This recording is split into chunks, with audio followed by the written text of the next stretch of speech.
말씀은 이제 예수로 충만해야 됩니다라는 제목이지만 오늘은 이제 교회가 무엇인가를 마무리, 그러니까 그 정의를 마무리하는 말씀이 오늘 본문이죠. 22절, 23절 말씀을 통해서 자, 교회란 이런 것이다. 교회 정의는 이런 것이다라고 교회의 중요한 것이 무엇인가 두 가지를 이제 말씀하십니다. 그건 이제 나중에 제가 읽어드릴게요. 우리가 계속해서 이제 말씀을 들었던 것은 지난주까지 이제 구원의 복음을 듣고 그리스도를 믿게 된 우리는 지혜와 계시 영으로 충만해서 하늘의 비밀을 깨달을 수 있는 영적 귀와 눈이 열려야 된다. 그래서 마음이 밝아지면은 우리 세 가지 깨달아야 된다 했다고 했죠. 첫 번째는 하나님의 부르심의 소망이라고 했습니다. 그래서 우리는 하나님께서 우리를 창조하신 것, 부르신 건 분명한 목적이 있다는 것입니다. 그래서 우리를 부르실 때는 분명히 말씀드리잖아요. 정확하게 우리 이름을 알고 부르셨다는 것입니다. 알고 부르었다는 건 뭐죠? 나의 모든 형편을 다 알고 계시다는 거예요. 나의 재능도 알고 계시고, 나의 약점도 알고 계시고, 나의 장점도 알고 계시고, 지금 내가 어떤 아픔이 있는지, 어떤 어려움 속에 있는지 이것을 다 알고 계시다는 거예요. 그 알고 하나님 나를 부르셨는데, 근데 하나님은 우리가 약하면 약한 그대로, 또는 우리가 부족하면 부족한 그대로, 하나님께서는 그 모든 것을 하나님께서 다 사용하시는데 분명한 목적이 있다는 것입니다. 그러니까 우리를 부르신 것에는 사명이 있다는 거예요. 우리 모두가 다. 꼭 목사, 선교사, 전도사 뭐 이런 분들만 사명이 있는 게 아니에요.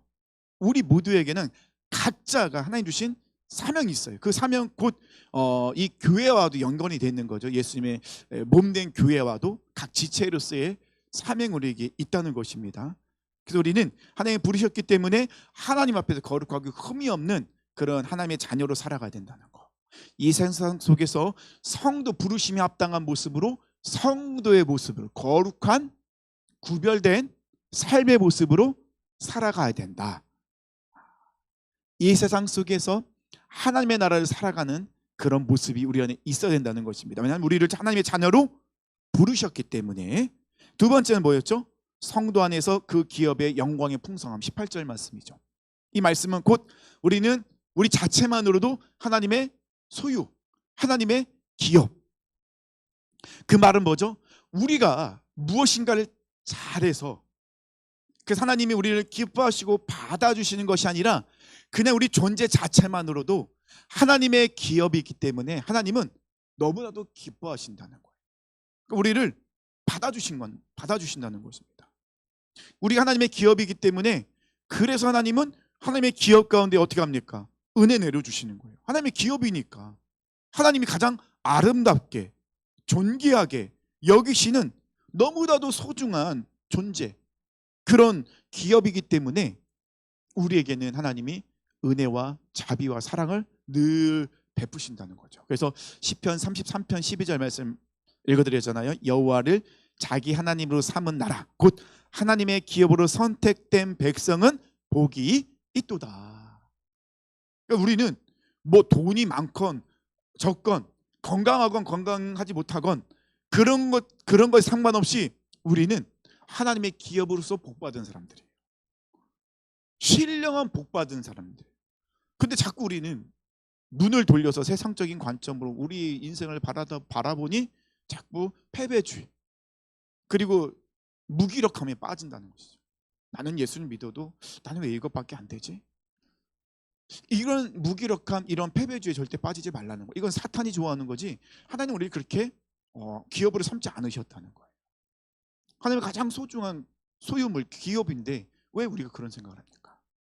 세 번째는요, 지난주에 말씀드렸잖아요. 19절 말씀에 의지해서 하나님께서 우리에게 베푸신 크신 능력, 그 네 가지, 사도 바울은 네 가지로 하나님의 능력을 얘기했다고 했잖아요. 첫 번째는 힘, 이스퀴스라고 해서 말 그대로 강력함, 권세, 그러니까 위력, 크라토스, 길 앞에 놓인 장애물을 극복하는 힘, 눈앞에 있는 그런 어려움들을 극복하는 힘, 도망가는 것이 아니라 그것을 이렇게 뚫고 나갈 수 있는 힘, 역사심, 에네르게이아, 내재된 힘, 통제가 가능한 강력한 힘이에요. 그냥 막 뭐 영화 같은 데 보면은 막 히어로들이 갑자기 막 각성하면은 자기 막 몸을 주체 못하는 그런 것이 아니라 하나님께 주신 그 내재된 힘을 통제 가능한 거예요. 통제한다는 건 뭐죠?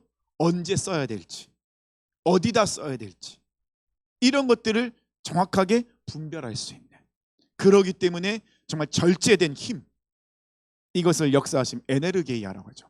마지막이 능력, 듀나미스, 다이나마이트, 이런 강력한 폭발력이 있는, 정말 무엇인가를 성취할 수 있는 능력, 이것을 이제 네 가지로 이렇게 사도 바울은 얘기했는데, 이 말씀 속에 우리가 깨달아야 할 것은 우리를 부르신 아버지 하나님은 전지전능하신 분이시다.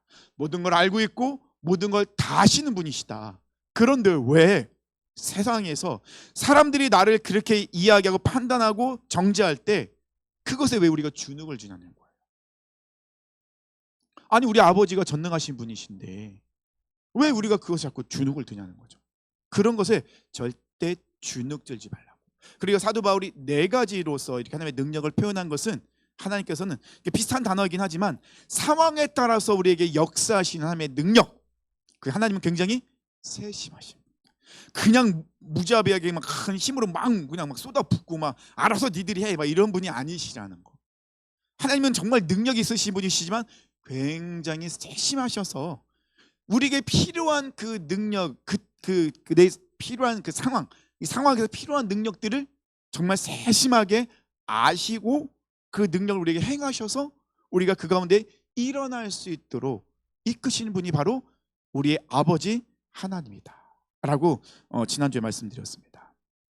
그러면서 구체적인 예로 예수 그리스도에 대해서 말씀드렸죠. 20절에 그의 능력이 그리스도 안에서 역사하사, 항상 말씀드렸죠. 에베소서는 어디 안에서요? 그리스도 안에서. 항상 예수 안에서예요. 예수를 절대 벗어나면 안 된다는 것입니다. 딱 기준은 예수예요. 예수라는 기준은 절대 변하지 않습니다. 진리는 변하지 않습니다. 항상 예수 안에서예요. 예수 안에서 역사하사 죽은 자들 가운데 다시 살리시고 하늘에서 자기 우편에 오른편에 앉히사. 그러니까 우리를 그렇게 살리시고 하나님 영광 가운데 우리를 끌어올리시겠다. 이것이 예수님을 통하여서 예수님의 십자가의 죽음과 부활과 승천하심으로 하나님께서는 우리에게 분명한 예표를, 확증을 보여주셨어요.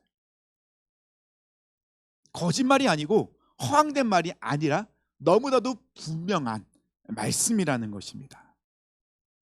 그렇기 때문에 우리는 이 하나님의 말씀을 붙들고 사도 바울은 일어서라 라고 말씀하고 있는데요.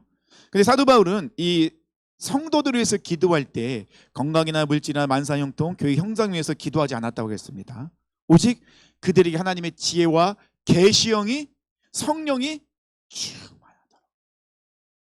그래서 마음의 눈이 밝혀지도록, 들을 것은 듣고 볼 것은 보고 깨달을 건 깨달을 수 있도록, 그리고 하나님의 부르심의 소망 안에서 당당하게 세상에 나아가라 라는 그런 메시지를, 그런 기도를 사도 바울은 하고 있다는 것입니다. 이것이 바로 능력 있는 기도, 또 하나님 기뻐하시는 기도며 우리가 해야 될 기도의 모습이라는 것입니다. 자, 그러면 사도 바울은 지난주까지 이렇게 했어요. 세 가지. 하나님 부르심, 하늘에 대한 부르심의 소망. 그다음에 이제 우리 두 번째가 하나님께서 우리 가운데 임하실 때 그 안에 하나님의 기업으로 삼으신 거. 그리고 세 번째가 하나님의 능력 안에서 우리를 붙잡아 주신 거. 이 세 가지 말씀하신 후에 그 다음에 그 모든 것이 복합적으로 나타나는 곳이 있는데 그것이 어디냐 했을 때 바로 교회다 라고 사도 바울은 말씀하고 있다는 것입니다. 그래서 이 교회는, 이 교회다움, 이 교회의 핵심, 이게 두 가지가 있어요. 우리가 교회를 생각할 때 반드시 기억해야 될 게 오늘 본문에 나와 있습니다. 첫 번째는 무엇이냐면 22절 23절 보니까요, 하나님께서 만물을 그리스도의 발 아래 굴복시키시고 그분을 만물 위에 교회의 머리로 삼으셨으니 교회는 그리스도의 몸이요 만물 안에서 만물을 충만케 하시는 분의 충만함이라. 교회에서 정말 우리가 깊게 생각할 것은, 교회는, 우리 교회의 머리는 예수 그리스도이고 교회는 예수님의 몸이다. 이게 첫 번째고요. 두 번째는 충만이에요. 충만. 이 두 가지가 교회 안에서는 정말 중요하게 우리가 기억하고 생각할 것인데, 자, 빌립보서 2장 9절로 11절에 보면요, 이름으로 하나님이 그를 지극히 높여 모든 이름에 뛰어난 이름을 주사 하늘에 있는 자들과 땅에 있는 자들과 땅 아래에 있는 자들로 모든 무릎을 예수의 이름에 꿇게 하시고 모든 이름으로 예수 그리스도를 주라 시인하여 하나님 아버지께 영광을 돌리게 하셨느니라. 하나님께서는요, 예수님을 이 모든 만물의 통치자를 삼으셨어요. 그러니까 하나님은 예수님에게 모든 권세와 권능과 모든 걸 다 주셨어요. 예수님은 하나님께 그것을 받으셨기 때문에 이 세상에 통치하시는 만왕의 왕이시라는 것입니다. 그러면 예수님께서 이 만물을 통치하실 때 예수님의 통치 방법 그리고 통치하심이 무엇일까를 증거하는 정확히 나타나는 곳이 있어요. 그것이 어디에 있습니까? 교회죠. 교회. 이 세상에서 유일하게 사탄의 존재를 알고 있고 사탄과 또 이 사탄이 다스리는 세상과 유일하게 싸우는 곳이 있어요. 거기서 어디겠습니까? 교회밖에 없어요. 교회가 유일하게 사탄과 이 세상과 싸우고 있다. 대적하여 싸우고 있다는 것입니다. 교회는 예수님을 그리스도로 주로 신하는 사람들이 모이는 곳이 교회입니다.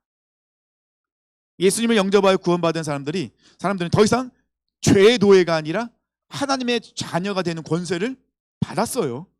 받았기 때문에 누리는 겁니다. 예수님께서는 하나님께 권세를 받으셨어요. 그리고 하나님께 받은 권세를 우리에게 주셨어요. 하늘과 땅의 모든 권세를 예수님 받으셨는데 그 권세를 우리에게 다시 위임해 주셨어요. 그래서 너희는 가라. 어디로요? 세상으로. 그러니까 교회는 세상으로 나가는 곳이에요. 세상으로 나가서 세상 한가운데서 이 세상 가치관으로 가득 찬 사탄이 다스리는 그 한가운데서 우리는 하나님의 나라가 무엇인지 하나님의 통치하심이 무엇인지를 나타나는 곳이 교회라는 것입니다. 그래서 교회는 세상과 달라요. 교회는 세상적인 가치관이 들어오지 않는 곳이에요. 그런 곳이 교회여야 된다는 것입니다. 그래서 이 사도 바울은 이 교회가 그런 곳이기 때문에 교회의 머리는 예수님이다라고 분명히 말씀하고 있습니다. 예수님이 교회의 머리시기 때문에 머리니까는 이 머리로서 이 생명을 주시고 인도하시고 지키시고 보호하시고 앞장서 싸우신다는 것이에요. 예수님이 가장 중요한 머리고 앞장서시는 분이시기 때문에 그런 부분에서 23절 말씀 보니까요. 교회는 그의 몸이니 자 22절에서는 교회의 머리는 예수님이라고 분명히 딱 말씀하셨죠. 그 다음에 교회는 하면서 지금 23절은 교회는 이라고 한 것은 무엇입니까? 자 교회는 무엇인가를 정의를 내리고 있는 거예요. 첫 번째 교회는 그의 몸이니 지금 이 사도 바울은 이 교회를 예수님의 몸이라고 지금 정의를 내리고 있다는 것입니다. 그러면 이게 왜 중요하냐면요. 이 예수님과 그의 몸을 이루는 교회는 첫 번째로요. 예수님과 교회는 절대로 분리될 수 없다. 떨어지면 안 된다. 몸과 머리가 분리되면 죽은 거죠. 사도 바울은 이것을 이야기하고 있는 거예요. 교회의 존재는요. 예수님과 딱 붙어 있어야 되는 거. 절대로 떨어지면 안 되는 거. 그러면 교회의 머리이신 예수님과 우리는 몸이잖아요. 교회가 어떻게 연결되어 있습니까? 예수 그리스도의 그 생명으로 그 십자가로 연결되어 있는 거예요. 예수님에게 떨어진 분리된 교회는 그 안에 생명이 없고 더 이상 교회일 수가 없어요. 그래서 교회에서는 처음부터 끝까지 항상 뭐만 얘기해요? 예수만 얘기할 수밖에 없는 거예요. 왜냐하면 예수를 떠나서는 아무것도 아니기 때문에. 요한복음 15장에 포도나무 비유 나오잖아요. 포도나무. 예. 예수님 포도나무고 우리는 가지예요. 가지는 떠나서 아무것도 할 수가 없어요. 가지는 이 나무를 떠나서는 열매를 맺을 수가 없어요. 똑같은 거죠. 그 사도 바울은 이것을 말씀하고 있다는 것입니다. 머리 대신 예수 그리스도. 우리는 예수님의 몸된 교회인데, 근데 자꾸 교회가 예수를 얘기를 안 해요. 우리가 다른 이웃을 돕는 거 중요해요. 도와야 돼요. 전도해야 돼요. 선교해야 돼요. 근데 그 전도, 선교, 구제, 이게 어디 안에서 이루어져야 돼요? 예수 안에서 항상 이루어져야 돼요.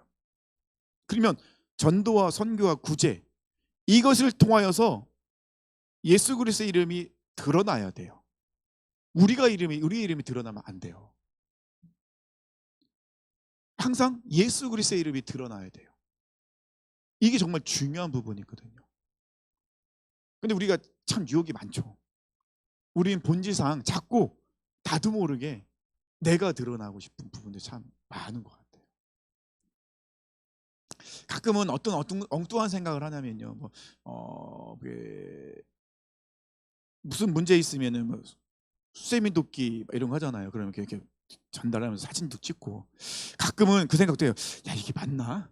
이게 꼭, 물론 대표자라 나와서 사진을 찍긴 하는데, 굳이 이걸 해야 되나란, 물론 이게 증거가 되긴 하죠. 이게 제대로 전달됐다는 증거이기도 하지만, 가끔은 엉뚱한 생각을 해요. 굳이 그럴 필요 있을까? 그냥 전달했으면 전달한 걸 끝날 필요도 있어. 그냥 뭐 어느 교회에서 이렇게 전달했습니다. 그냥 그런 것만 나와도 되지 않을까라는 좀 생각도 하긴 해요. 근데 너무 그런 것만 하면 좀 그런가요 또? 아니, 거시기긴 이렇게 되는 것 같은데. 네. 우리는 철저하게 이런 유혹으로부터 벗어나야 돼요. 그러니까 사도 바울은 이걸 너무나도 정확하게 명확하게 정의를 내리고 있어요. 교회는 예수님의 몸이다. 예수님은 교회의 머리신데 자꾸 몸이 머리를 뛰어넘으려고 하는 거예요. 이게 지금 유럽 교회도 그렇고 많은 무너진 교회의 모습들이 다 그런 모습들이었어요. 교회들이 왜 무너졌습니까? 결국은 교회 안에 예수 그리스도가 아니라, 복음이 아니라 세속주의가 들어오는 거예요. 세상적인 경영적인 마인드가 들어와서 그런 세상적인 회사를 경영하던 교회를 경영하는 거예요. 이익에 따라서 무엇인가 결정되어진 부분들이 있고, 오늘은 좀 적나라하게 좀 표현이 됩니다. 양해해 주시기 바랍니다. 교회는 이익을 위해서 결정하는 곳이 아니에요.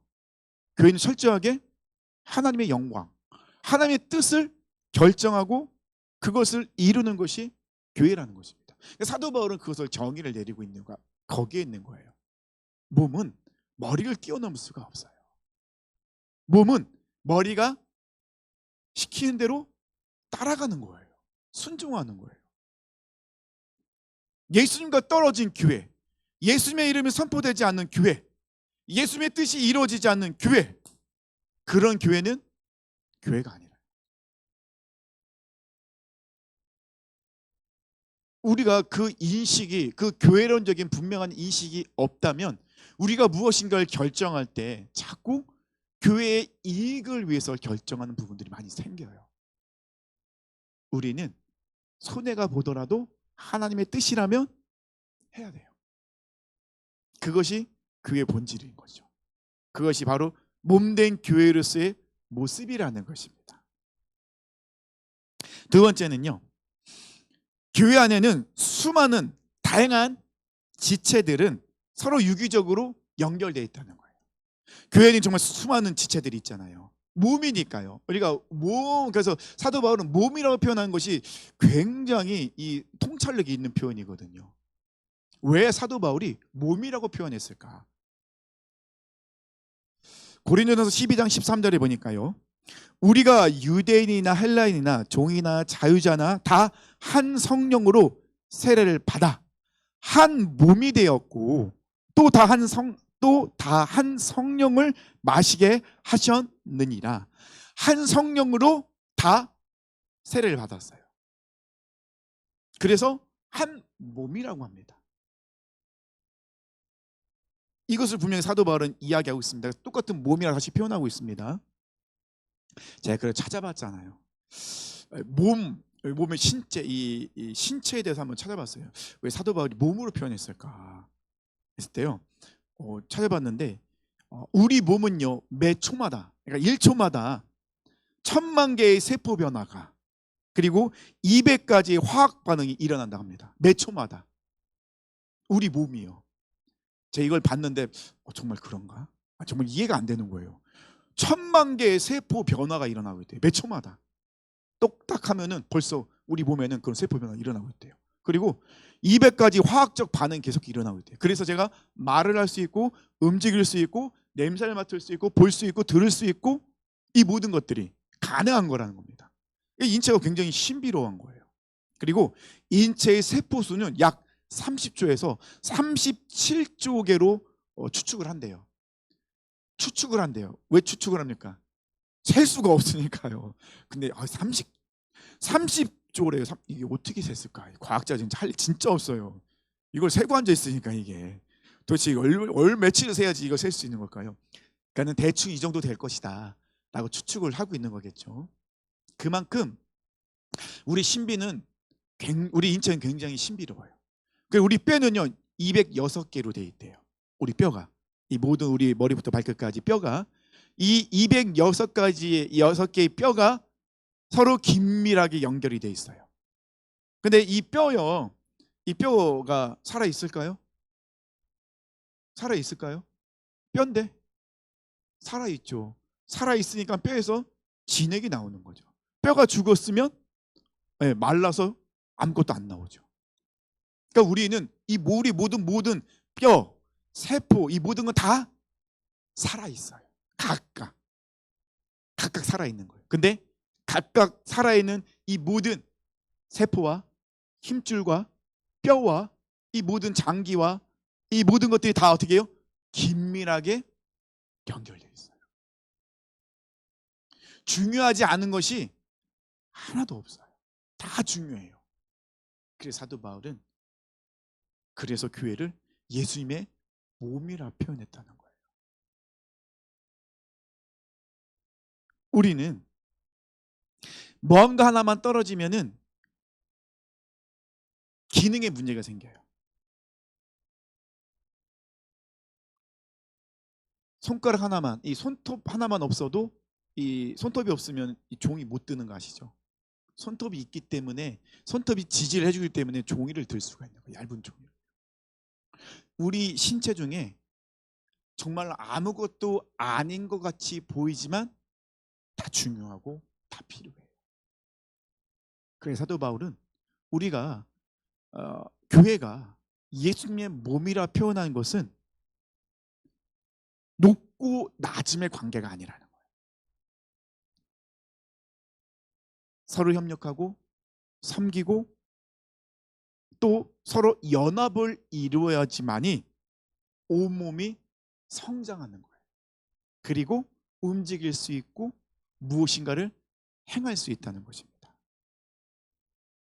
이 몸이 서로를 존중해 주지 않는다면 이 몸은 기능을 이룰 수 없어요.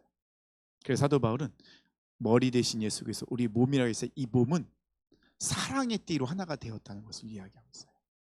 사랑과 존중의 관계로 이루어진 것이 바로 교회, 우리라는 것입니다.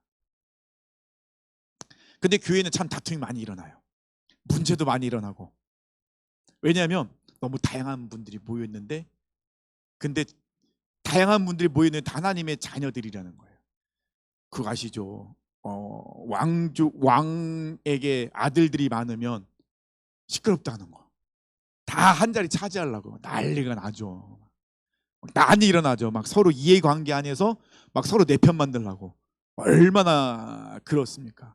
하나님의 자녀들이 다 이렇게 한 자리에 모여 있으니 이게 참 쉽지 않은 곳이 교회입니다. 어려운 것이 교회입니다. 그래서 사도 바울은 그 부분 얘기해요. 항상 그리스도 안에서 우리의 중심, 그리스도가 중심이 되지 않으면 우린 절대로 하나가 될 수 없어요. 사람들이 다 이해관계가 다 다르거든요. 생각하는 게 다르거든요. 가치관이 다르거든요. 그런데 그 전부 다 다른 그런 사람들이 그렇잖아요. 우리가 모였을 때 우리가 주일날 잠깐 모여서 교제도 나눕니다. 그렇지만 평소에는 다 각자의 삶을 살아요. 각자의 삶을 살던 사람들이 모여요. 짠 모였는데 이 사람들이 하나가 된다? 이게 기적인 거죠. 이게 어떻게 기적입니까? 솔직히 예로 부부도 하나가 안 될 때가 너무 많은데, 부부도 그렇잖아요.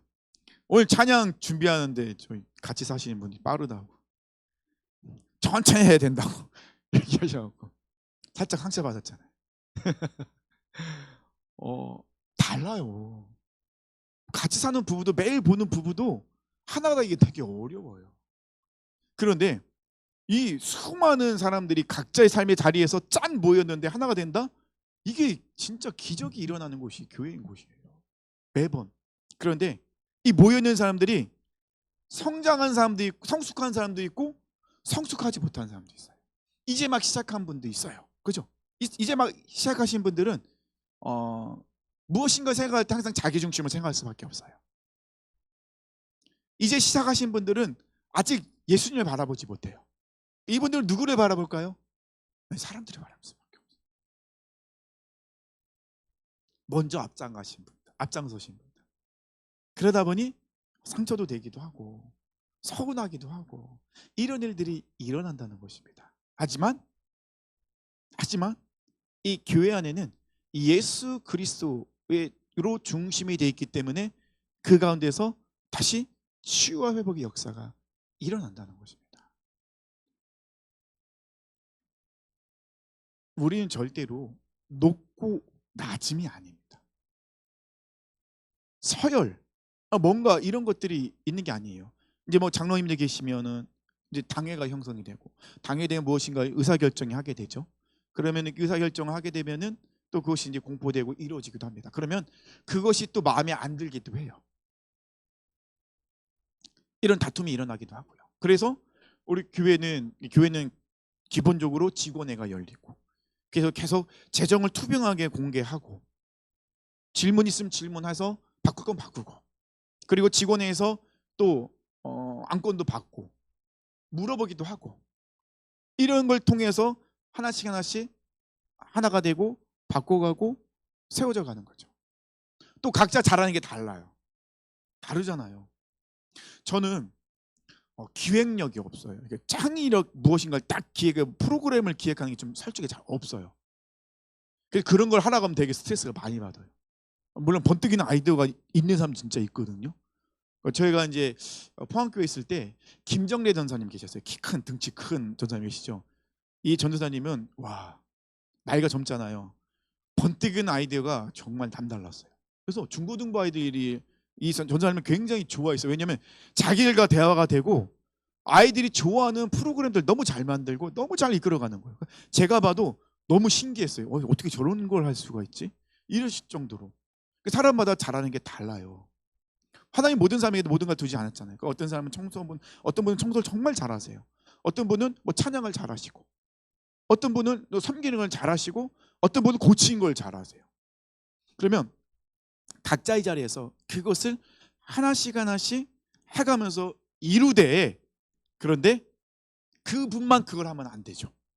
잘하는 분이 주축이 되되 협력해 도와줘야죠. 이해가 되시죠? 저분은 저걸 잘하니까 저것만 하게 내버려두고 난 안 도와줘, 이런 생각은 하면 안 된다는 거예요. 저분이 그걸 잘하면 저분이 그걸 주도적으로 할 수 있도록 도와주는 거예요. 각자 서로 함께. 그래서 우리는 우르르 몰려다녀야 돼요. 우르르 주방에서 하기도 하고, 우르르 막 청소를 하기도 하고, 같이 우르르 몰려다녀야 돼요. 혼자만 청소하고 있고 막 혼자만 이거 하고 있으면 솔직히 혼자 주방하고 혼자 설거지하고 안 되죠. 어렵죠. 잘하는 분이 주도적으로, 그리고 우리는 협력해서, 이런 것들이 이루어지는 것이 교회인데, 그래서 사도 바울은 그것을 몸이라 표현하고 있다는 것이죠. 이 손가락 하나 움직일 때도 뇌에서 이것에 대해서 신호를 보내면 이 신호가 각 세포의 그 모든 정기적 신호를 보냄으로 인하여서 이 손이 움직일 수 있도록 만드는, 우리 눈이 그냥 잠깐 움직이는 것 같지만 이거 하나 움직이기 위해서 얼마나 많은 세포와 또 힘줄과 근육과 뼈가 움직입니까? 교회라는 것은 그런 것이라는 거예요. 유기적으로 각각 살아있는 이 세포가, 각 이 모든 지체들이 정말로 어떤 그 부딪힘도 없이 아름답게 협력하며 나가는 것이 교회다. 근데 세상과는 다르잖아요. 세상은 어떻게 뭘로 움직입니까? 이익을 위해서 움직여요. 세상은 내가 이익이 되지 않으면 안 합니다. 이익이 되지 않으면 안 되면 흘려보내지 않습니다. 광고를 하든 뭐를 하든 안 해요. 근데 교회는 이익에 따라 움직이는 것이 아니라 예수님의 뜻에 따라 움직이는 거예요. 그러기 때문에 머리와 몸으로 교회를 표현하고 있다는 것입니다. 아니, 교회에서 이렇게 상처받으시는 부분들이 이게 분명히 있거든요. 근데 상처받았다고 교회를 떠나면 절대 안 되십니다. 상처받으면 교회에서 해결하셔야 돼요. 교회 안에서. 그게 교회 안에서 해결이 안 돼요. 그런 부분들은. 되도록 우리가 상처를 주지 말아야겠죠. 근데 이해하셔야 돼요. 동력이라는 것은 내가 필요할 때 무엇인가를 이렇게 동력하잖아요. 근데 동력할 때 우리가 오해하는 부분들이 있어요. 무엇이냐면요, 우리가 동력하다 보면 나를 도와주잖아요. 근데 내가 원하는 수준으로 이게 도와주지 못하는 부분들이 있어요. 그러면 아니, 이 사람이 내 동력자인데 동력을 해야 되는데 왜 안 됩니까? 동력자인데.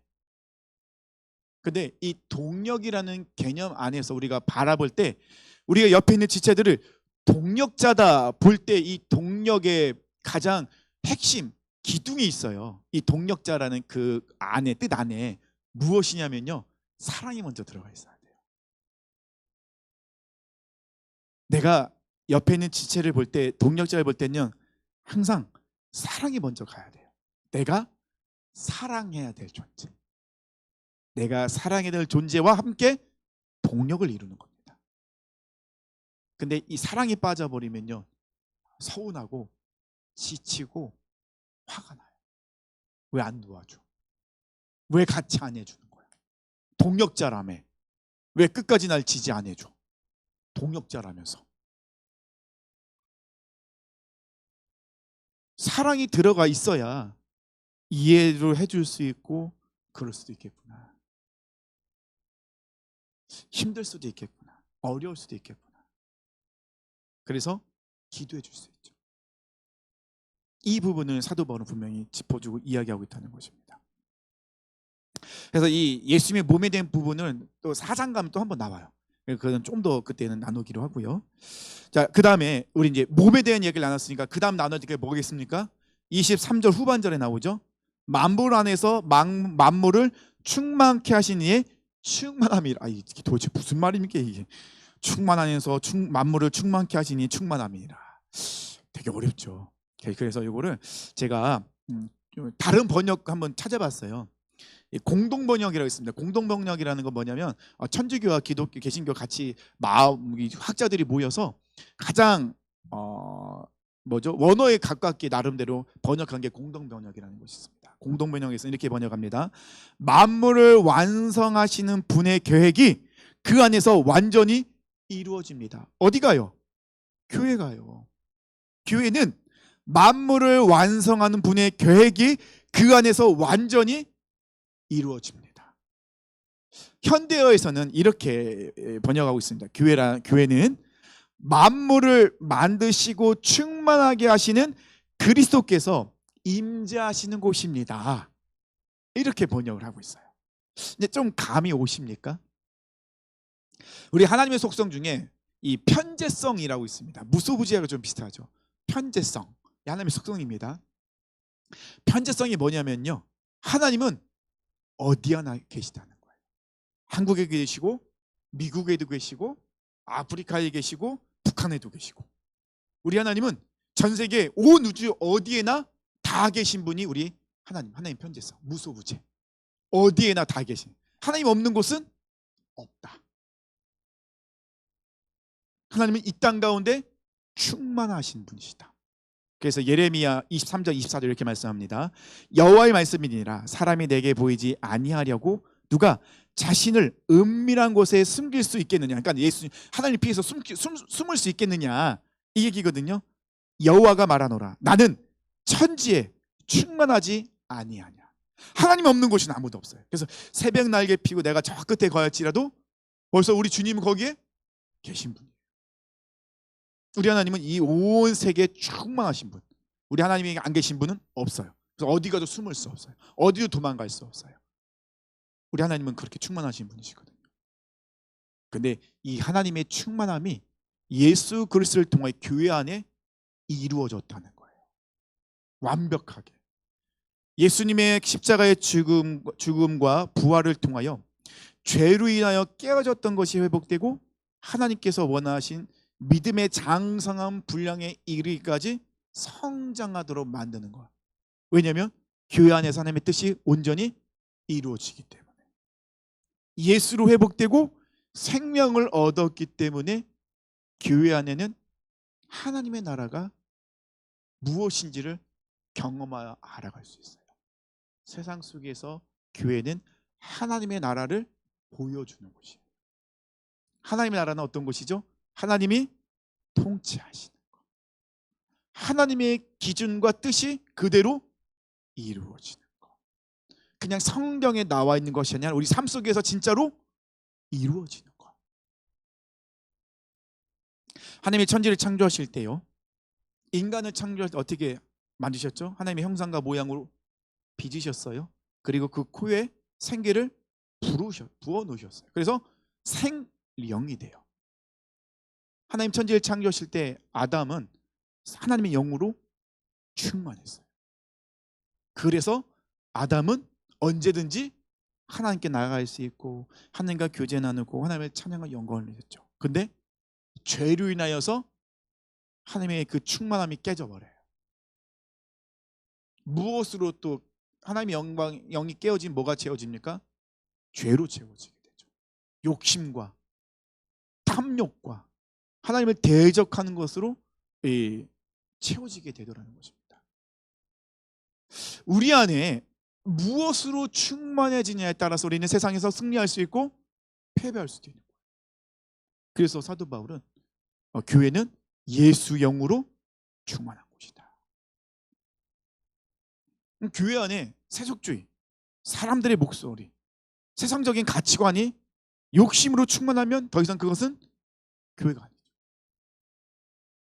교회는 철저하게 사도 바울이 얘기한 것처럼 예수의 영으로 충만해야 되는 곳이기 때문이죠. 그래서 예수의 영으로 충만해지기 때문에 교회 안에서는 치유와 회복이 일어나는 거예요. 뭐 목사님이 막 그 능력 있어 막 안수기 돼서 병이 낫고 막 귀신 쫓겨나고 이런 게 아니라 교회 안에는 예수의 영으로 충만하기 때문에 치유와 회복의 역사가 일어나는 거예요. 그 말은 뭐죠? 우리가 예수의 영으로 충만해져야 된다는 거예요. 그래서 우리는 늘 예수를 이야기해야 되죠. 근데 이거 모르는 분 계신가요? 다 아시잖아요. 다 아시죠? 우리 맨날 오늘도 충만이라는 찬양 할 건데 예수 영으로 충만하는 우리가 누가 모릅니까? 다 알죠. 근데 왜 변화가 안 일어날까요? 교회 안에 왜 이렇게 힘들까요? 우린 다 알고 있거든요. 이 교회는 예수 영으로 충만한 곳이다. 다 알고 있거든요. 모르는 게 아니잖아요. 새로운 게 아니잖아요. 그러면 교회 안에서 예수 영으로 충만한 거 다 하는데 왜 충만한 상태로 사람들이 있지 못할까? 라는 그런 우리가 고민을 해볼 필요가 있을 것 같아요. 그럼 교회 안에 왜 자꾸 문제가 생기는가? 우리 지금 한국 교회도 문제 있는 교회들 많잖아요. 왜 그럴까? 그러니까 한국 교회를 떠나서 교회가 문제가 생긴 이유가 뭘까요? 교회 안에서 문제를 일으키는 사람들의 특징이 뭘까요? 뭐 대부분 좀 목회자들이 그렇긴 한데 담임 목사님 문제를 일으키기 많이 하긴 하는데 왜 그럴까요? 왜 문제를 일으킬까요? 예? 크게 좀 말씀해 주세요. 안 들립니다. 말씀해 주세요. 왜 그럴까요? 뭐라고요? 그러니까 성령 충만 아는데 왜 그럴까요? 왜 성령 충만하지 못할까요? 세상을 따라가서요. 네. 하민은 알고 있어? 왜 그럴까요? 물론 세상을 따라가 그러니까 그 모든 것에 연결돼 있어요. 내 열심, 네, 내 욕심, 내 자신, 그러니까 결국은 내가 문제인 거예요. 교회의 주인이 내가 되는 거예요. 예전에 제가 한번 그 예화를 드렸잖아요. 우리 신학교 교수님이 충격받았다고. 그 목사님이 설교, 그러니까 신학교에 강의를 왔다가 본인이 충격받은 걸 얘기했다고요. 모르시는구나. 또 새로운 거 좀 다시 말씀드려야겠네. 이럴 때가 제일 좋아요. 잘 잊어버리셔서. 뭐냐면요, 이 교수님이 교회 좀 규모가 있는 목사님이셨습니다. 그래서 이제 교회 뜰을 지나가고 이렇게 그 마당을 지나가고 있는데 아이들이 놀고 있었어요. 근데 그 아이 중에 한 명은 주일학교 학생이었고 한 명은 교회를 안 다니는. 생각나시나요? 네. 근데 이제 이 교회 다니는 아이가 목사님을 보고 안녕하세요 인사를 했어요. 그러니까 교회 안 다닌 친구가 인사를 하니까 동반 인사하긴 하는데 친구한테 물어보네. 야 누구냐? 그랬더니 친구가 교회 주인. 이래갖고 이 목사님이 충격받아갖고 도대체 내가 어떻게 행동을 했길래 우리 저 주일학교회가 나를 교회 주인이라고 얘기했을까? 진짜 엄청 회개했대요. 도대체 내가 어떻게 말을 하고 어떻게 행동을 했길래, 내가 어떻게 말씀을 전했길래, 어떻게 사역을 했길래 내가 교회의 주인이 되었을까? 이 말에 너무 충격받았대요. 그래서 우리에게 얘기합니다. 제발 교회의 주인이 되지 말라고. 교회 내 거 아니에요. 교회 우리 거 아니에요. 교회 주인 누구십니까? 예수님이시죠. 그 예수형으로 충만한다는 건 뭐죠? 예수님이 다스리시는 곳이에요. 교회는. 그 말은 뭐죠? 우리가 교회잖아요. 우리는 예수형으로 충만하는 건 뭐죠? 예수님 나를 다스리시는 거예요. 근데 끝까지 버티죠. 절대로 내가 예수님께 지지 않겠습니다. 얼마나 버틴지. 고래 힘줄보다 더 강력해요. 죽지를 않는 거예요. 죽은 척하면 바로 다시 부활하는 거예요. 제가 살아났습니다 예수님 막 이러면서 막 다시 막 살아나는 그런 모습이 우리 안에 너무 많은 거예요. 교회 재정 쓰는 것도 그렇고 교회 행사하는 것도 그렇고 모든 것이 다 내가 주인이 되면 내 뜻대로 할 수 있는 게 아니거든요. 그게 굉장히 우리가 이 부분은 심각하게 우리가 받아들이고 고민하고 생각해야 돼요. 제가 이렇게 말씀드린 거는 저도 그런 가능성이 매우 높아요. 아니라고 장담할 수 없어요. 제가 조금만 정신 차리지 못하면, 제가 정말 조금만 기도하지 않으면, 조금만 교만해지면 내 것처럼 행동해요. 교회는 주님의 것입니다. 그렇기 때문에 우리는 철저하게 주님의 뜻을 이뤄가기 위해서 노력해요. 그래서 성도님들이 직원회 할 때는 꼭 이렇게 말씀을 해주셔야 돼요. 그리고 직원할 때요, 우리 교회 성도님 안 계시지만 우리 교회 너무 조용해서 문제긴 한데 직원할 때 꼭 손들고 엉뚱한 얘기하는 분 계세요. 아무리 들어도 진짜 엉뚱해요. 왜 저런 말 왜 하지? 저런 말해서 교회가 더 분란스럽게 만들고 이상하게 만드는데, 그럴 때 막 레이저 쏘죠. 막 사람이 딱 뒤돌아오면서 막 레이저 쏘요. 왜 저러고 있는 거야? 막 그러시면 안 돼요. 몰라서 그러는 걸 수도 있어요. 그러면 그분이 깨달을 수 있도록 도와줘야죠. 근데 지혜롭게 당신 그렇게 얘기하면 안 돼! 막 그러면서 앉아 말하지 마, 그럼 하지 마. 이렇게 하면 막 교회가 막 싸우고 불안해지잖아요. 그렇게 하지 마세요. 그러면 그런 얘기를 하더라도 그럴 수도 있지. 저분은 저렇게 받아들일 수밖에 없는 상황에 있구나. 그러면 우리는 그런 것을 받아들일 때 어떻게 됩니까? 조금 더 우리가 교회다운 모습으로 가도록 다시 기도하고 그런 모습으로 갈 수 있도록 노력하고 되돌아보고 내 자신을 십자가 다시 죽도록 노력을 해야 되겠죠. 십자가 죽도록 해야겠죠.